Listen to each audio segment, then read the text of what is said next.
How's everybody doing tonight? Great. Oh, come on, you gotta say it a little louder than that. Come on, how's everybody doing tonight? That's better. Yeah. Got any juicy stories? All right, good evening, everybody. My name's Eric. I'm Andrew's best man. From Canada, some of you may know. But first of all, I'd like to thank this evening for Mr. and Mrs. Crano for making this happen. I think everyone should give a big round of applause to them. It's a big deal. And I also think we should give a big round of applause to Mr. and Mrs. Singh, because without them, this evening wouldn't be possible either. So.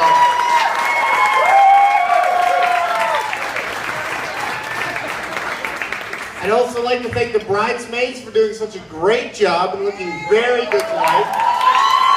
I think it's hot, real good. And most of all, I'd like to say how lovely Jasny looks tonight. Isn't she absolutely ravishing? She is absolutely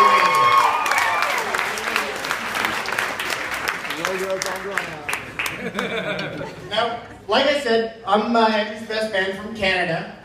Now, JC loves Canadians, I hear. There's a lot of competition for best man. I gotta say, the list is long and distinguished.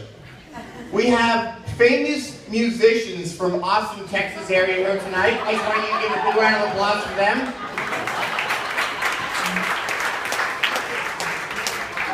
We have a world-renowned businessman from Iowa sitting right over there. I want you to give a round of applause for them.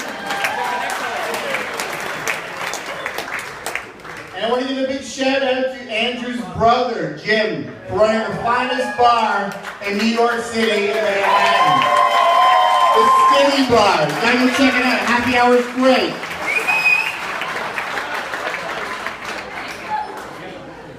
Now, out of all these esteemed individuals, why was I chosen?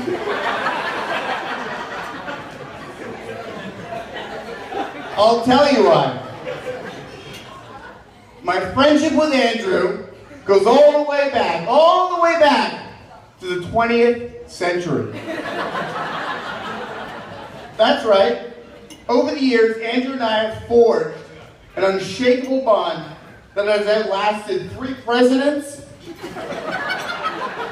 3 papacies, and 2 major economic recessions. So you know what? It's really stood the test of time. So yeah, I think that's worth a round of applause.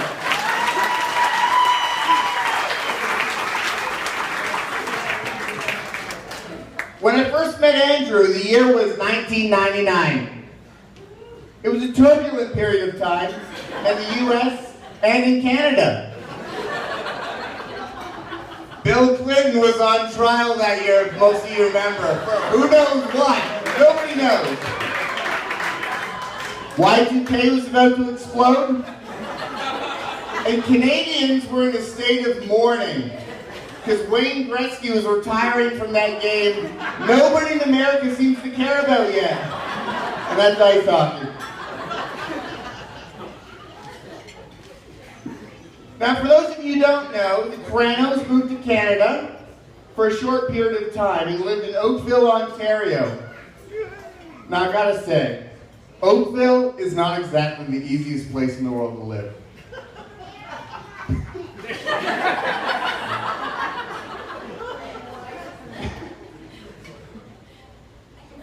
It's a little like Deal, New Jersey. It's a rough town.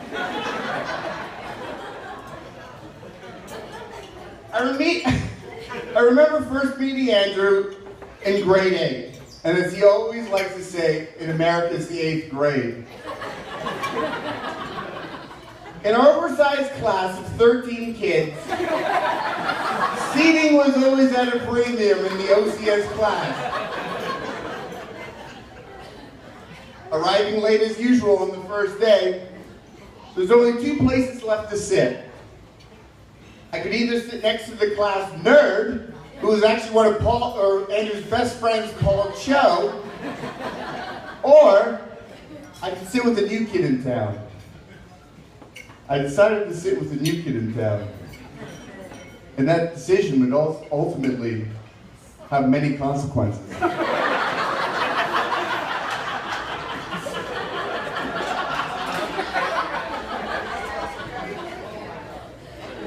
Now, for years our friendship grew. We found commonalities and shared interests in the form of hours and hours of excessive video game play with the Nintendo 64.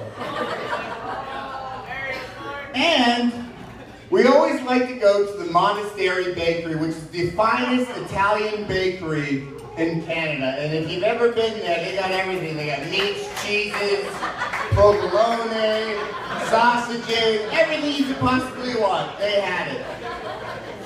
And Mr. Crandall liked going there too, I'll tell you that.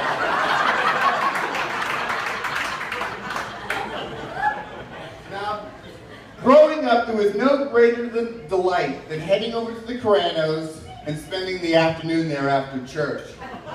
They truly made me feel like one of their own children. And you know what? They don't tell you this, but the Crandalls have adopted kids, and they actually unofficially adopted me. Otherwise, I wouldn't be standing here tonight as well. So everyone give a round of applause for that as well.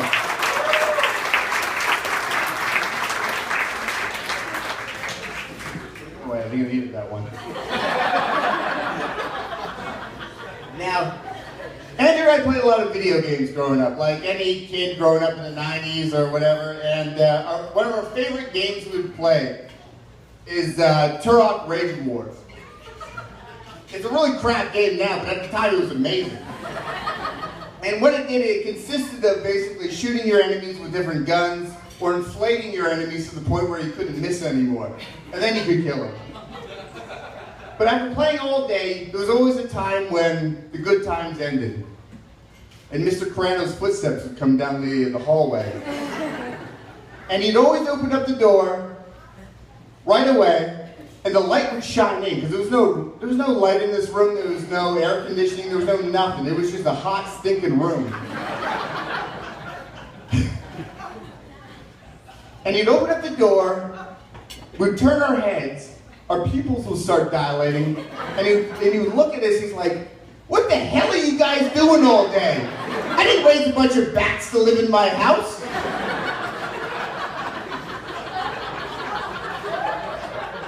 Oh, we were bad. We were bad. Now, growing up, Andrew and I were also very different. While I was more into snakes, Andrew, like any other normal child, was more into things like snakes and reptiles. I remember when we were young, Andrew had saved up enough money where he could afford a disabled chameleon with 3 legs.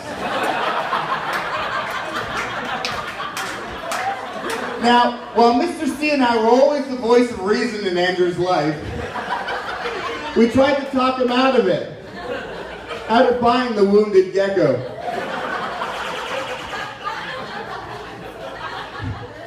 However, Andrew insisted that he make him our own. And over the next several days, we purchased a cage, a heat lamp, a fake plant, and some pebbles so that the wounded creature could feel like he was at home in his new surroundings. Unfortunately, to our dismay, the chameleon formerly known as Anthony spent the next 8 days in the cage and spent the next 6 months in the refrigerator next to Jim's butter spray and the Chinese leftovers at the back of the fridge.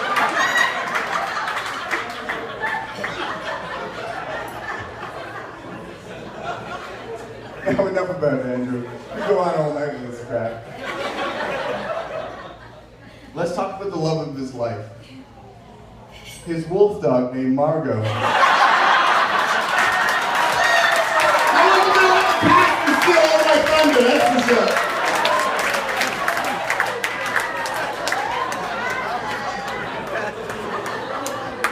For years, Margot was the leading lady in Andrew's life.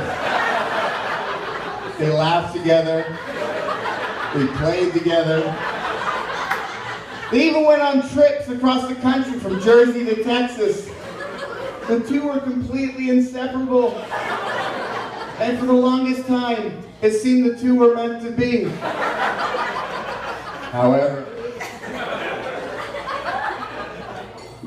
all good things come to an end. And suddenly, like all the other animals in Andrew's life, Margot was cast aside and put into custody of his mother, Lois.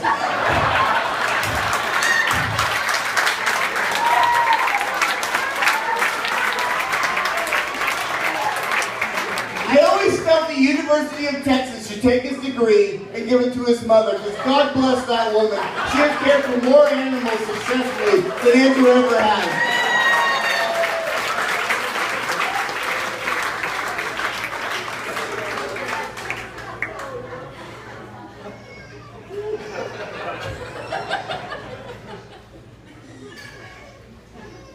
So anyway, there's a new lady in Andrew's life, and that was Jasneet.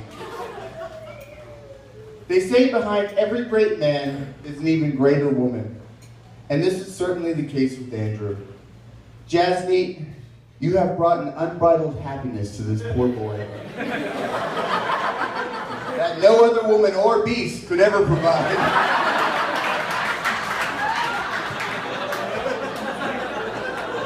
No longer is Andrew a creature of the night, wandering from cave to cave in Texas.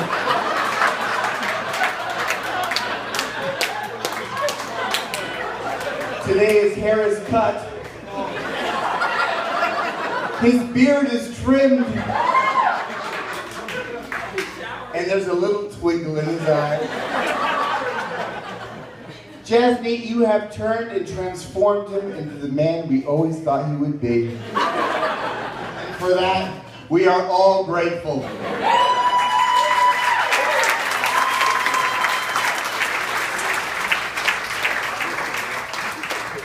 Andrew and Jasneet, I couldn't be happier for the both of you today. And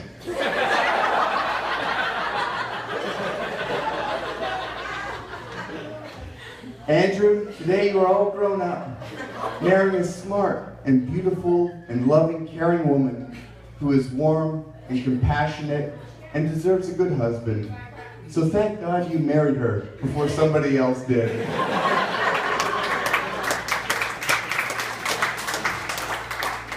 I would like now to raise a toast to the couple of the hour, Mr. and Mrs. Andrew Carano, and may you enjoy many years of happiness and success. And I wish you both life, liberty, and the pursuit of happiness, because this is the American dream. God bless you, and God bless the United States of America and Canada.